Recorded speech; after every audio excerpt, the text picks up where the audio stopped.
Hello and welcome to my YouTube channel CSS Scenario. So in this video we're going to talk about that what is CSS and how the things work in CSS and what are the types of CSS.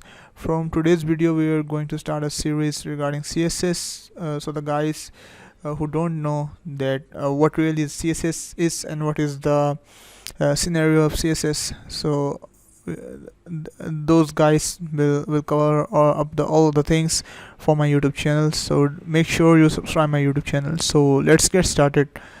So the first thing, what really CSS is and what is the abbreviation of CSS. CSS is basically abbreviated as cascading style sheet, and it is linked up with web pages, and it's linked with HTML, that is hypertext markup language, and that is used for designing different kind of web pages.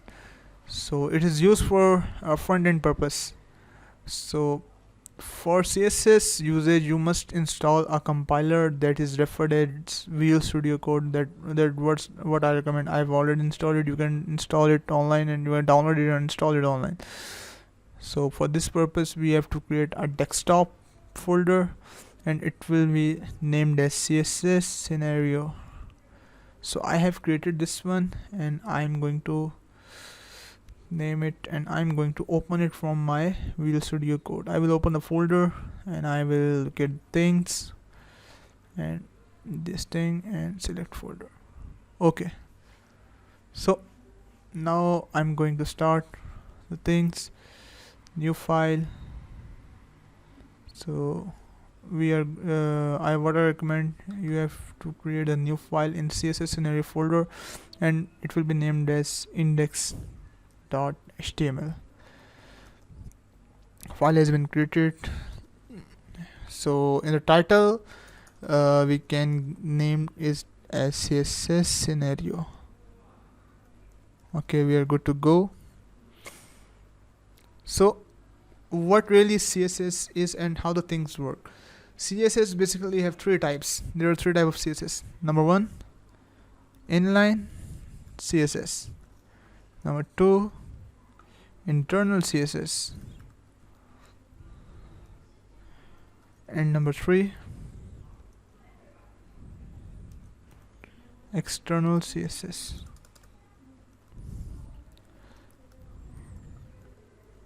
External CSS. Okay, so all the CSS functionalized as a similar one, but the syntax and the procedure of writing each CSS is different. Let's suppose the inline CSS, and each one has its own priority.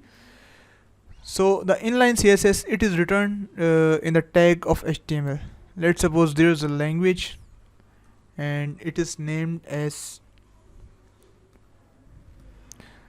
there is a heading that is named as hello world. Now what if I want to change the text color of hello world? I will use inline CSS and I will write style is equal to color, and it will be red. Okay, I will reveal in file explorer and I will open the things. So as you can see, the text color has been changed to red. So this CSS is referred, that is implemented in a HTML tag. It is referred as inline CSS because it is implemented in a line. So what is internal CSS? Internal CSS is implemented and it has a different section, and in internal CSS we have to declare a tag that is named as style, and in this tag we have to create different classes. The purpose of internal CSS is that we can create a reusability, because if we want to create if we have 5 headings and we want that all the 5 headings must have all those properties that we have derived in a class. So we just derived a class. I will derive a class name as demo, and I will write color red. So in this case, instead of writing the style, I will write class is equal to demo. I've written this one, and the result will be same. So when I refresh, you can see there is no change, because the CSS, as I have defined you already, that the working is same, the functionality is same. Just there's one difference, it is not implemented within a line. It has a separate class, and with that class you can increase the reusability. So this is the concept of internal CSS. And the last CSS that is referred as external CSS, that CSS is only used when you are going to develop some web applications, because there is a concept of sessions, and there is a concept of cache memory, and a few different concepts.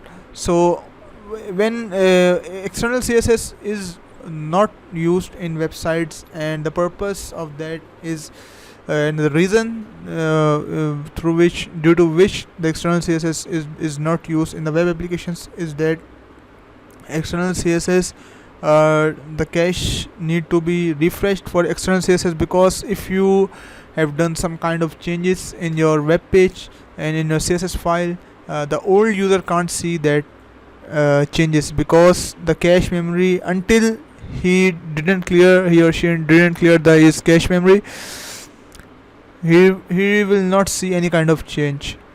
That's why we use internal CSS if we want the reusability, and if we want that our user must see a new look on every single change of CSS on the CSS file you have implemented. So hope you guys like the video, and that's all from today's video.